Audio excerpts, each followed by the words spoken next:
Good morning, everyone. Thanks very much for joining us today. Hopefully you can all see and hear me, and hopefully you'll all be able to see and hear my colleague Robin Bechelet, who has joined us as well to have a little conversation with you all today, and hopefully have a little bit of fun talking about Salesforce adoption, a subject that we feel strongly about, and something that we've been running a webinar series on. So without further ado, we'll kick off the session today.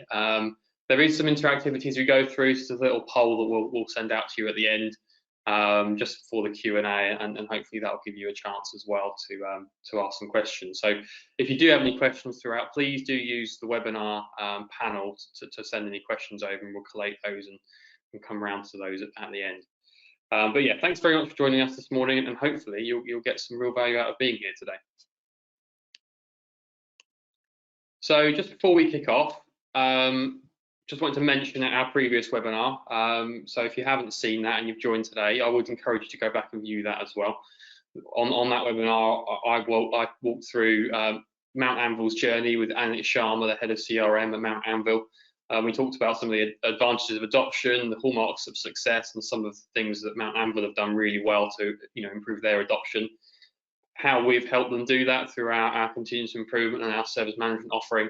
And also, some more specifics about Mount Anvil's journey. So what they've done over the past 3 years, and how they've turned their Salesforce from a down the doldrums to a real superstar over those 3 years.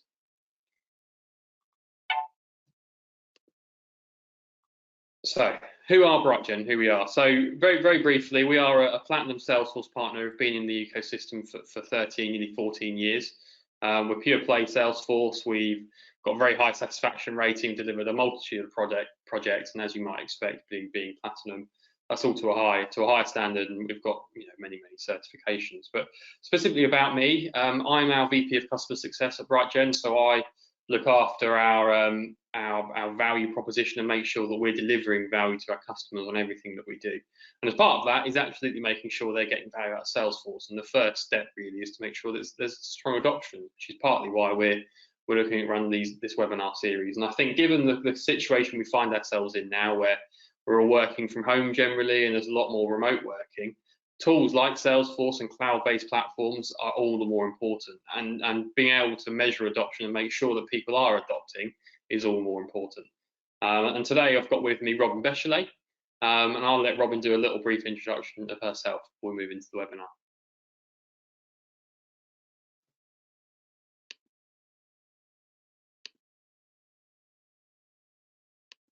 Can you hear us, Robin?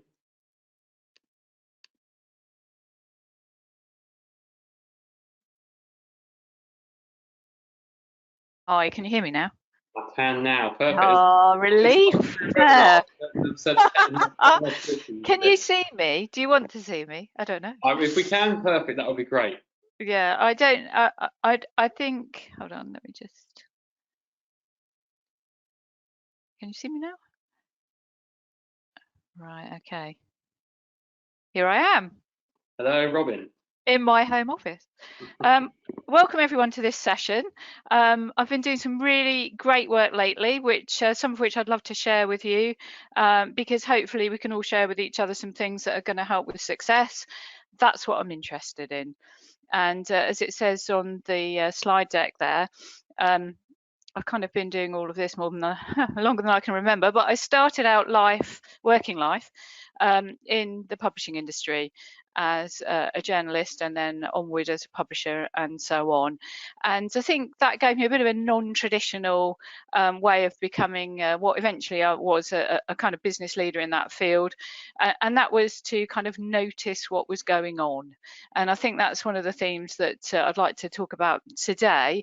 And also, please do be interactive today, because it's not often that you get kind of the opportunity to just stop the world with some people who are kind of keen to help you, and who are available right now to give you some thought and perhaps some ideas about how to take things forward. So some things about me you'll find out during the call, I think. Perfect. Really appreciate that, Robin. And this comment will make more sense as we go through. But Robin very much is our Darcy Bustle today. She's a superstar of the show. So She's the ideas lady. So let's, without further ado, we'll move on. Hopefully that kind of make a little bit more sense shortly. Yeah. So yeah. we've got a little poll a little bit later on. I'm sharing some of the answers now, and we'll do the poll at the end. But obviously, we'll let Robin run through and sort of demonstrate really some of the different dance partners we have here for your Salesforce instance. So, Robin, I don't know if you want to add anything to that. No, I think we just wanted to really, in a kind of fun way, just find out what's your biggest problem? What problem are we trying to solve here with Salesforce in your area? And, as James, you were saying earlier, now more than ever, it's kind of really important that we can see what's going on in our businesses, and that what's happening right now is surfaced to us. Should be really no need to contact somebody to find out what's going on. Because it should be evident to you in Salesforce if you're measuring it. And I suppose one of the themes that I'd like to champion, and I do go around training and coaching and encouraging people and all of that. I'd just like to champion the idea that kind of measure also what makes people proud, because that's what's going to make their day. That's what's going to make the system sticky. They're going to want to see what's going well, and so are you. And I've always thought, as a manager in the organisations where I've worked, I've always thought, catch people doing something right. Well, that's great, isn't it? And it works long and hard, isn't it? Let's let's see what's going well. So Indeed, Robin. Indeed. yes. So without further ado, we'll move on to our first dance partner, the wallflower. So Robin, I don't know if you want to give a little overview of what you see as the wallflower and some of the key challenges that customers might be facing with their Salesforce as a wallflower. I think sometimes people kind of do give up a little bit on Salesforce. The data gets a bit dirty, and there's kind of excuse mongering, among the population who are using it. It's kind of like, well, they're not using it, so why do I need to use it? And then it all kind of starts to, crash and burn. And that's not what we want. There's ways, to manage that situation. Of course there are. And a good way is to make sure that there's no excuse. So my thoughts there are, and I've got them written down there, kind of deal with every rotten excuse. Just deal with it. Get them on a list that everyone can see, is my view. Yeah. And and then any time. I mean, I've led system changes for like 2,000 people, and I've got to know as many users as I can. And I've said to them, look, if you've got a problem, please don't complain to somebody else. Tell me what it is. I'll put it on a list and we'll prioritize it. And they kind of get then that they're involved in this, and that, it's visible, it's there to see, and it will be dealt with. And there will be visibility of that. And above all of that, we had, champions and people from the population who were involved. And and because I was involved in both sides of the fence there, where we can see that, a quick win to help some users, and I'm sure everybody's doing this, that kind of wins hearts and minds. And, in that scenario, I was in the game of, well, can I reduce the amount of clicks somebody takes to get an order on? And across, maybe 1,000 people, that adds up to a significant amount of cost per order, ultimately, and is eating into your profit, isn't it? So, that's not good. So if you're presenting people with fields that you have to scroll through, something first that you have to click to get past to do your thing, that's just boring, and it's not helping productivity, and it's certainly not helping somebody have a good day. But when I was in that situation, I was also kind of like, talking to the CEO who wants strategic wins from the system as well. And I think there's a balancing act, because to my mind, what the strategic wins come through people's fingers when they're putting stuff in the system. So, set things up right, listen to everybody, get a list going, and, start making things happen. It's never too late to start again. Yeah, agreed. And a couple of points I'd make there. I mean, this very much talks to some of the challenges that Mount Anvil face. So, if this is you, I'd recommend going back and rewatching that webinar from our previous session. but yeah, they had some very similar problems. Not many people were using it. The people that were using it used some choice language about it, and they followed some really simple steps to just get some to sort of reinvigorate and get some buy-in.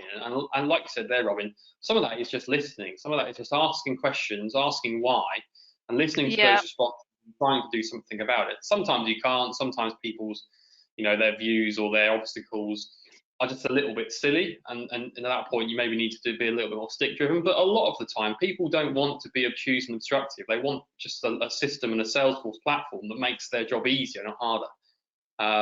And I think Yeah, that exactly that. makes a huge I difference. mean, And Salesforce shouldn't be the work, should it?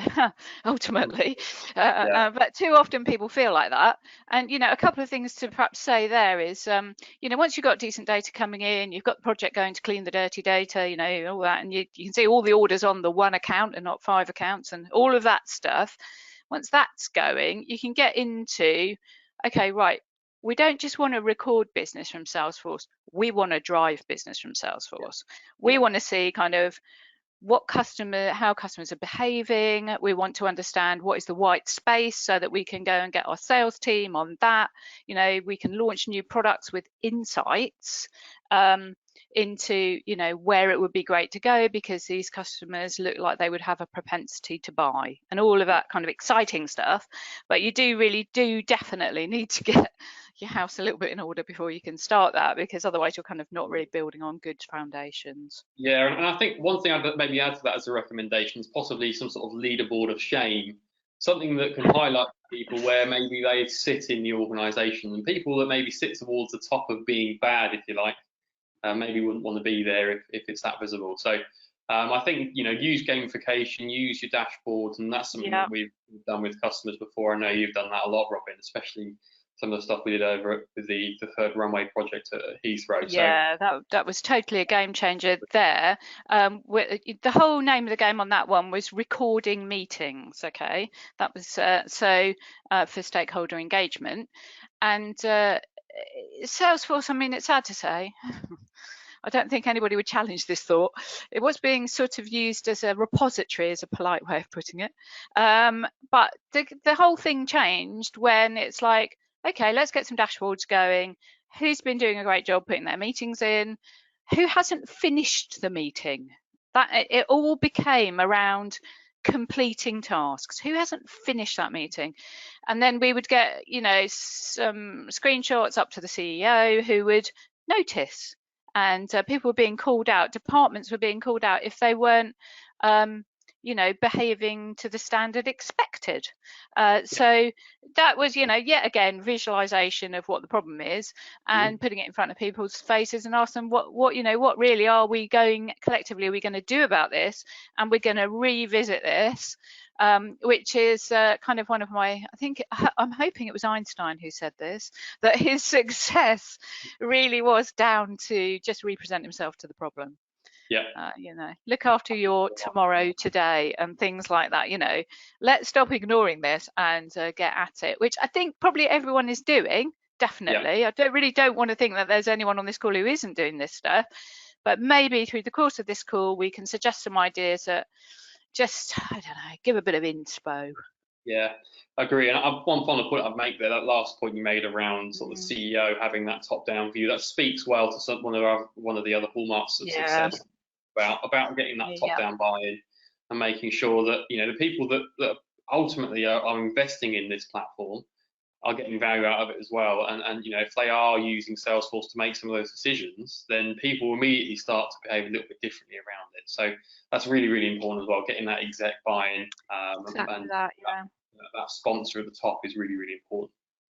And I think even if you're, if you're, coming at this from a sales perspective, it's as I have done in the past. It feels like it's all about revenue, but it isn't. Of course, it isn't. I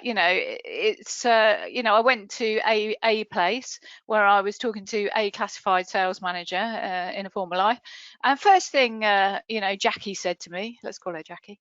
She said, "Robin, the people who just perform the best have got the most tasks in Salesforce."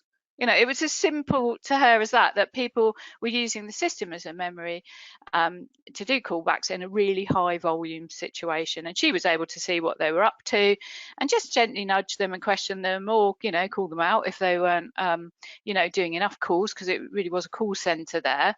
And just see what was going on, and, you know, and help those people, reassigning tasks to other people when they're off on holidays. All simple stuff, but it just keeps that kind of blood pumping, doesn't it, when, you know, for the organization. I feel like I'm standing up because I should be doing a dance during this, but I won't do that. I'll save you all. Perhaps we'll save that for the next one, Robin. Yeah, bonus good behavior, obviously. Incentivize Salesforce compliance, I put there. Yeah, anybody out there not paying bonus if people are not doing what they should do? Something to think about, I guess. Definitely. So moving on to the next one. Bonus Robin. would be a dream, everyone's thinking. That was, yeah. Indeed. Right. For the robot, if anyone knows Peter Crouch or has seen the podcast or listened to the podcast recently, you'll probably be aware of the robot dance. But what do we mean here, Robin, in terms of Salesforce? Well, I just feel like it should, everyone just thinks in this scenario that Salesforce is just this kind of inhuman creature that I have to interact with. But really, I think it's not that. It's first of all, it's your memory. Release your brain capacity, people, to concentrate on adding value, doing other stuff. Leave Salesforce to do all your reminding.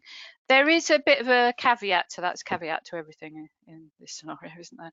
Like, things get untidy. Okay, if you start using tasks, to use the Jackie analogy, that's great, but it becomes like the gym. You end up with, like, you have to keep doing it, don't you? But, you know, everyone, if we fall off the treadmill, let's hope we don't, that's, you know, that's not a bad thing. Have a quick tidy up, and then kind of come back to it and just keep going. Use those tasks, use the system as the memory. It's good at that. Let's stop calling things in Salesforce by ridiculous things that people don't even understand. You know, sometimes it's not possible to name things as you would in the business, but a lot of times it is. And the Salesforce should be something that is part, you know, it's part of your business. It's not another thing. It's kind of, sometimes it's the till, ultimately. Sometimes it's, you know, your personal assistant, and it's the method by which you remember your customers. And I think that is so important. I've been in scenarios where, you know, a number of people have left in the sales department, and this is pre-Salesforce. One of the reasons why I love Salesforce is I wish I'd had it at the time. You know, people weren't putting things in the system. Things are on spreadsheets, things are in people's black books. I mean, sigh, everybody's been there. And it's just like, and then our customers are like, yeah, well, I've told you this last month. You know, please put it in Salesforce, people. Let me see what else I can say here. And I think use a business process. We get asked a lot, and I'm sure you get asked a lot, Robin. How's everyone else using Salesforce? How are we? You know, what are we missing? And I think they're really valid questions. But I think also, you know, think about the business, and I think this talks to that really. Think about what you're doing as a business, what your value proposition is, what your USP is, and then use Salesforce to sort of bring that to the surface for your salespeople, or for your service people, or for your marketing team. You know, you don't necessarily have to follow and be a sheep. You can set your own trail with Salesforce. It is that kind of platform. So, you know, we can absolutely help understand what other organisations are doing, how they're using Salesforce, ones that we're working with, but also ones that are out in the ecosystem. Salesforce can help you do that as well. But don't always be driven by what other people are doing. Think about what you need as a business as well. So I think this talks about that kind of thinking as well. Yeah, and I definitely would say don't replicate the past. You know, walk towards what you're trying to do. And that might be, well, you know, we're going to use a different metric to understand what success means for us. You know, it might be lifetime value of the customer. You know, it could be a number of different things. Set up the data entry in order to measure that stuff and present it back to your people live, real time, so that I feel like when I get on in the morning, I'm starting to move the needle, starting to get that graph going up on what we're trying to achieve here, and that collectively we're doing it by doing it, if that makes sense. Because unless we can see the effect of our actions, we could end up going around in unfocused little kind of whirlwinds of downward spirals and other bad metaphors. Absolutely. I guess there is the what's in it for me, right? It's not just a system. Exactly. It's not just somewhere I'm plugging data Yeah. in, the robot. Actually, it's giving me something back. It's giving me a view or some insight that I can go and action and hopefully win some more business or provide a great customer experience. Those are the sort of Exactly. things Yeah, both of those scenarios. I mean, if you've so two things there. If you've got targets in the system, fantastic, because your most competitive salespeople obviously driving towards those. You might have to readjust them. You can just then put them all in the system again. So let's kind of reset and start running again. And as far as how our customers feel about us, you can surface the customer satisfaction score on the customer record. So immediately you're talking to the customer, you know what frame of mind they're going to be in or the last experience they had. And certainly for a global customer I am dealing with at the moment, when their C-suite folk go out and have meetings with the very top of that industry, they want to know how am I going to be greeted by the head of that organization, because it's all helpful to them as well as everybody else, and that transparency. Absolutely. So moving on to our next dance partner, Robin. Okay, I've got it on another screen here, that's why I'm looking away. Someone's dad. Yeah, that's classic for you, isn't it? I feel it's probably how I dance as well, Robin. So I'm taking people off classic right now with a global customer, and right now we're doing a tremendous, lovely project. Can't take the credit for this, but where customers massively engaged. They've got a whole user acceptance testing plan going. We're on daily conference calls with the customer, really invited us in to understand what's going on. Great, because that means we can act on it really quickly. Within the day, we can get all those tickets raised, done. So that's great.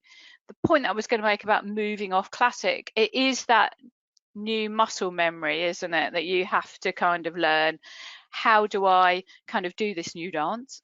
Well, there's I would liken it to going from a kind of Nokia 3210 for those of that age group to I won't say an iPhone 11 or whatever number we're on now, but certainly to an iPhone 5. It's a lot better. It's quicker.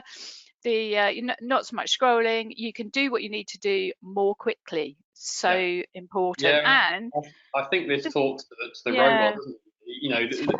Totally. Driving towards activity rather than data entry all the time, and people actually doing things to progress the relationship with the customer or to progress the key, those sorts of things, right? Yeah, sorry, I've got hay fever. So next best action, most important, isn't it? When you're dealing with your customer, you want to know what is the next best action. And if you've got some of the, Einstein tools and analytics, that'll even tell you that. I mean, I went to a really great demo by Salesforce, who showed us for the banking sector how you could present the next best products to the customer within the console. So before you've ended the conversation with the customer, you can suggest to them products that might be of use to them. You can also see if they're likely to bail. And that speaks to a mass action. And you've mentioned Pardot there. How about doing some big marketing campaigns for customers whose CSAT score is low, or do a survey, introduce a new product. All of these things you can soft launch by using the data that's in Salesforce to help you drive value adding things to the business, really. Absolutely. And I think another point I'd add there in terms of that transition to Lightning is just that we have seen a lot of customers doing this over the last 18 months, 2 years, and what's driving a lot of that thinking really is that all the new stuff, all the new cracking features that Salesforce are delivering are in Lightning, they're not in Classic anymore. And I think I made that point to some people, and it was sort of a bit of a sad moment when I had to let them know that Salesforce is really putting its own energy and investment into Lightning, and Yeah. so that is where to be, and you're benefiting there from their own upgrades that in fact have probably been sort of suggested by the user community in the way that we would suggest it, voting up Yeah. ideas that are going to help, as well as the brilliance of their own developers, which Mm. are going to be the best in the world, aren't they? Let's Yeah, face it. absolutely. And I think Yeah. what I would also add as well is that this switch to Lightning can really be used as a springboard to increase adoption. It's almost a relaunch, right? As you said there, it's so Yeah, different. totally. It is so different, Yeah. and you can almost use it as a launch pad then to relaunch Salesforce. So something to definitely consider if adoption is a problem and you're in Classic. That Lightning is one really good way to sort of re-engage users, to reinvigorate Salesforce and the journey. So definitely something to Yeah. consider in I would Classic. definitely pick up on that point, because when I've been going through some of these big, migrations, there are people who are really psychologically impacted by the change. We are talking about big business change here. There are people who feel like their own value and investment might have been in, updating the figures on the spreadsheet or whatever it Mm. is they were Yeah. doing. And it kind of de-skills them to such an extent that, in fact, maybe other people could do that role that was very particular to them. And that's quite democratizing, but it might be a bit scary. And certainly I know that some people do worry about their jobs, and that's that's right and proper, that people of course should be helped. And the best way to help them, really, I think, is to help them become the first new experts in the system, because if the investment's there to have a new system, then really we should be really helping and encouraging training, being available to people so that they don't fall down. And on that point, I would just say, help people. We all want to help people, and it seems a little bit more difficult now, doesn't it? Because you can't sort of wander over to somebody and say, "Are you okay over there? Anything I can do to help you?" So I think, yeah, we all just need to be more proactive, don't we? Indeed. And I Yeah, guess no, one of the absolutely. obstacles that I quite often hear, and I don't know about you, Robin, but people think that transition to Lightning is a really big job. They think it's almost Yeah, paralyzing because it's so large. And no. in practice, what I found is it really Yeah, isn't. I really It's wish we'd done a this lot more before. simple than you might think. Yeah. There's some thinking that needs to go into it, and yeah, you've got some business change to manage, but actually, it's not that difficult. We typically get No, these not at all. Not at three or all. In four fact, weeks. So it's got the tools to help you, hasn't it? First of all, yeah.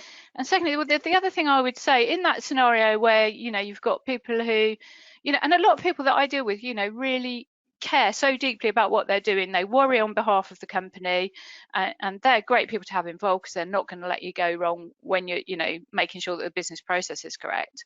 But the other thing to say is, as soon as you have Lightning in, the next new person that joins the company, they've never known anything else. Yeah. That's normal for them. Yeah. So I think sometimes, I personally, having been responsible for some of these changes in past lives, I've kind of over worried about these things. And I think sometimes you're just gonna got to just jump in, be aware of all the risks, mitigate the risks, and definitely plant people around who can help their people, Yeah. so that and also, let's be honest, if you're in this scenario, you don't really want people to be escalating to management things that really we could have dealt with if we thought about it properly, Yeah. because that's just noise. That doesn't help anybody, least of all the person who's worried. The other thing I would say is that certainly in a sales environment, salespeople potentially, some, just in my experience, and I don't want to overgeneralize here, but I've met some fantastic and brilliant and very energizing salespeople, but that they want to deal verbally. They don't really want to be putting things in a system, otherwise they would have become an administrator. So maybe sometimes there's things that we can do to help people play to their strengths. That might be recording meetings verbally in Salesforce. Not sure how good that would be. Probably worth trying it with a few people, pilot a few things, because a lot of what we're doing now is going to be on Zoom meeting and such, isn't it? Yeah. So let's and encourage people to have ideas, because the absolute supreme salespeople that I know are also kind of just so focused and brilliant at just like 3 words, and that's all. Yeah.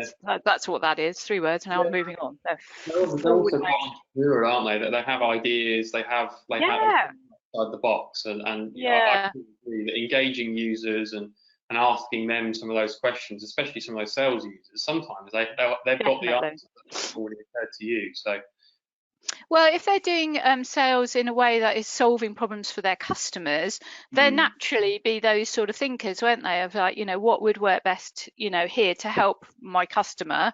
Yeah, so that's good. absolutely. Absolutely. So just a call to action there. If this is you, by all means get in touch. We've got our own Please, proposition yeah. around the lightning transition, but really happy to have a conversation around that and discuss some of those obstacles that maybe you've got, and we can see how we might be able to help. But moving on to our next dance partner, Robin. Oh, okay. Hit me with it. I'll do someone's dad. Oh yeah, Ah, these are the these are the disengaged, isn't it? indeed, Well, yes. aren't we managing What these is sales? people, I wonder, in a lovely way? Um, yeah, okay, get the project going. How we're going to retire all our spreadsheets and get everything in Salesforce. Well, then somebody might say, oh yeah, but finance, not not not with Salesforce, completely different. Well, you can integrate the two, obviously. So that's useful, isn't it? Because one brilliant reason for doing this is we've got customers who are not happy for whatever reason. They're raising credits. We're giving money to them maybe, or services because they're not happy. Doesn't happen for anyone here, I'm sure, because everyone's doing a great job. But in that scenario, isn't it great to have that information in Salesforce? I can see the last invoice. I mean, I've been in a world where why would you sell something to somebody when they haven't paid for the last thing that you sold them? You know, so in that option, have a look in Salesforce, see the invoice. Yeah, It might be that credit control is not such a big issue. In that case, there could be other reasons why it's useful. And also just to understand what's happening with the customer, what have they been yeah, buying, what's useful to them, and all of that. But I think, the people who are completely disengaged, what would it take? What would it take to get them on? Because, they most likely that, there's a good reason. And if we kind of go to our lean thinking hats, we probably want to do the 5 whys maybe on it. Why aren't you using the system? You know, um, and you're going to find out some great stuff just having that conversation, aren't you? you really Um, are, and I think this also, this talks as well to some of the sort of black book selling you mentioned earlier. So yeah, yeah, when we yeah, some of the yes, industries working on, and I know you have seen that in media, and I think it's probably still something yeah. that is a challenge, and I've Mm. seen it in construction as well, where you've got salespeople or business development representatives who really, their world exists in their diary, in their mailbox, and Salesforce is just an admin tool. That's Yeah, that's seen yeah. as it's not seen as a value add. I would say that there's an argument to just put a little bit of internal governance around this because, I mean, certainly with a global customer, they have people who are creating accounts because otherwise you get the scenario of this is my account, star, star, star, doesn't tell you what it is. Yeah, And also, for whatever reason, and also, it stops that duplicate creation so that you don't end up with orders on, multiple accounts. And yeah, yeah, all of it. We all know what it is. It's happening to us all the time. So they've got governance around it. So when a lead is created and you want to create an account, they pick it up as a case. yeah, And then they do the diligence around making sure that a new one should or should not be created. And they've got a KYC process in there. And also, I think it's Bureau van Dijk that they're using, and and there's loads of data enrichment that can happen at that point actually, mm, as well as the kind of let's stop polluting the system, because absolutely. it just irritates everyone, doesn't it? Really, we're only human. Yeah, agree. And what you've got there around having a Salesforce champion, I think really again Exactly. well to that. If you've got someone that is your champion, that is your trailblazer within that team or within that department, they almost drag everyone else along, don't they? They make everyone else look bad, right? So They're the they're conscience of the team. I remember a lovely, lovely, lovely lady last year, and just before I'd finished training that team, and just making sure that everybody understood what was expected of them and all that usual stuff. I just sent her a note and I said, I just wanted to thank you for, all the great, input that you've had into this project and the insights that you've given us, and, wished her luck and gave her lots of, encouragement and compliments. And what was really great is she sent that to her boss just before she was about to have, her review. And, I'd said she was a brilliant advocate for Salesforce, and Salesforce, had been cited by their, overall management as the tool of choice. That's always good. Mhm. And that was great for her, because I think that really meant something to her. And, she felt quite proud of being involved in something really as a kind of senior person from the user community. Mhm. Who just really is responsible for making sure things go right. Yeah. And there's always people like that, aren't there? They just want things to go right. They want it to be done properly. And those are definitely the best people to involve, because they won't be subverting anything. Couldn't Yeah, agree more. And I yeah, think what you put there, and this talks to some of the hallmarks of success that we talked about before, in terms of having yeah. some steering committee or a centre of excellence. If you've got people out there who aren't engaging with Salesforce, don't know what it is, don't understand how it should be used, Never aren't use it. I've had that one. Never use it. never lock it in. Yeah, indeed. Never use it. Yeah, well, Gathering okay, that's one feedback for that. online is so important, isn't Yeah. it? You can understand Well, what the problems are and the obstacles are. You can overcome them. yeah, exactly that. And ultimately somebody will the absolute never use it. If we're in the world where it doesn't exist, if it's not in Salesforce, then never use it. Well, really that's a management issue then, isn't it? And we can train and we can do all the HR things to make sure that they're involved and helped. But then it ultimately becomes it's part of your job. Yeah, And that speaks to something else in that in one of the big projects that I was involved in, because I was a senior manager in this situation. I just made sure that in the new world, so I was going from the as is to the to be, and we were doing all the workshops and making sure, made sure that after that point, in people's job descriptions, it was that you were using Salesforce and these were the tasks that you were using it for. So that people, and you might find that you have slightly different people skills that you need to recruit for at the end of all this process. Potentially, that's a bit of a scary thought. So I just put that to one side. But it's a good thought, isn't it? Because if, maybe you do need sales support. I don't know. It might be that they're putting the stuff in and that's more efficient for you. yeah, You can do the maths to work it out, can't you? But, ultimately, we're just always setting ourselves up for success that way, aren't we? If we're yeah, kind of meta thinking about it.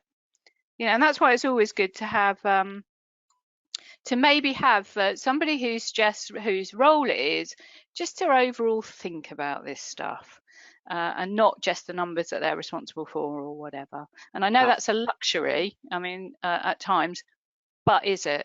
Is it though? I think, yeah. And when you talk about the investment that is Cost justify this Salesforce, stuff, can't you? Yeah. that having someone there that can own it and effectively be that product manager, can mean Yeah. different success or failure, and we're seeing some return on investment. So, it ultimately it should pay for itself.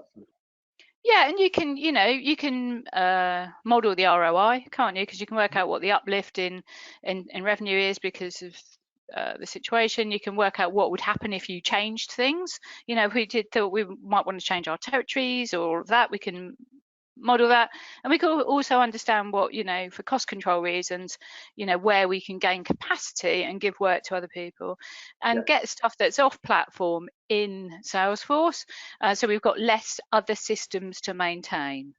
I would absolutely. say that's a worthwhile exercise. Completely agree, Robin. Super. I think that's all of our dance partners for today, isn't it? Oh, well, I've got some other things that I just some other things before we Aside open from it that, up. obviously from our superstar, talking I about some don't of our want people to hallmarks go of without success. And we needed a hearing. picture of you there, Robin, really. What do you mean? That is me. Right, so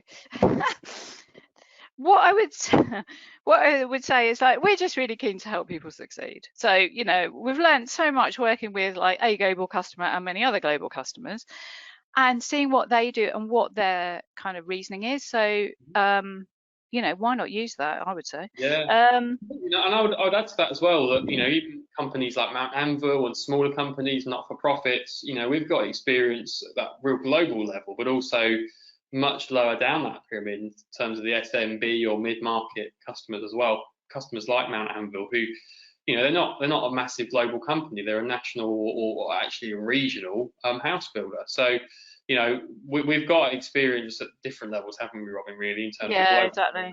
very, very, very local rollouts as well. So Yeah, and when some of these things are quite big, integrating finance, but that's going to start to immediately show you from within Salesforce, profit ultimately. You can get all the costs and all the revenue in there, and you can just drive it out. Um, you know, 10 years ago, I was waking up, logging into a system just to see what the revenue update was that day because it only reconciled once a day. Oh, joy to people who have Salesforce now because it's all live and beautiful in that respect. And I think one of the things that really spoke to me is when I had a young saleswoman who'd just come from another organisation. First thing she said to me is, "I'm lost without Salesforce." Now, isn't that interesting? Very organised individual, and totally wanting to get it all in the system so that I don't have to think about it. I can put it down at the end of the day, come back to work. And now if you do that, even your tabs will still be there. So that's good in Salesforce to help her, drive success.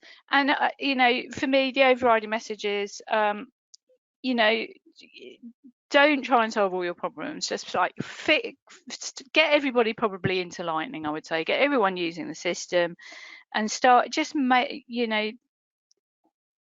let the results do the talking, and that's what yeah, Salesforce is giving you.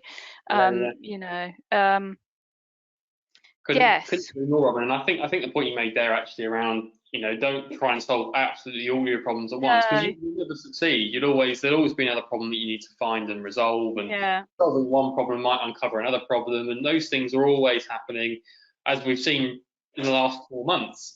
Problems aren't necessarily within your control either, so you're always going to struggle to no. solve one. So, Yeah, so I would I think definitely, control the controllables a lot easier when you've got the evidence before you. And one of the reasons why I became involved in systems was because I'm really kind of keen on evidence-based management. Let's not get emotional, people. Let's have a look here, see what's going on. How can we make it better? And let's I suppose I do a lot of kind of reading around this stuff, and I suppose if you make the objective improvement, then your priorities change, don't yeah, they, slightly? So I think that is, worth maybe thinking about. And also, the one last thing I would just say is, global businesses are making it all about the customer, aren't they? And we all know this because anybody who's using Amazon rather than going to the shops knows that they learn, and I don't think they're particularly good at it because I don't want to keep buying the same thing over and over again, although they do present that to me. But they learn, don't they, about what my behavior is, and they start to optimize and sell to what they think through data entry is going to yeah, work best for me. And yeah. so if you want to learn about your customer behavior, there's so much you can do within Salesforce because you are entering data on whatever it is. Maybe it's their issues or what they're buying. Yep, and I agree, and I think I'd enhance that further by saying that if you want to do that and you're struggling with adoption, then view those users as your customers in the first place. Understand why they're not using Salesforce, and Yeah, then we think about your customer and that's completely. customer Yeah, and it rollout doesn't have to be service stuff. heavy. It doesn't have to be heavy. It's like the adoption dashboard you're looking at. You've noticed that, whoever it is, Miriam, I don't know, I just made the name from the air, isn't logging in. Yeah, Just a kind of gentle check-in, like, hey, I've just noticed that you're not logging in lately. any problem. Now, it might be that single sign-on would transform her life, and that she doesn't have to separately log into Salesforce, because that's what really is tripping her up on the way to the front door. Yeah. You know, a simple thing like that means, but as soon as you've got single sign-on, though, it's a double-edged sword, this one. You know, she may not be using it, but she is logging in. So, you know, every kind of every piece of data that you report on just really engenders more questions to ask, really.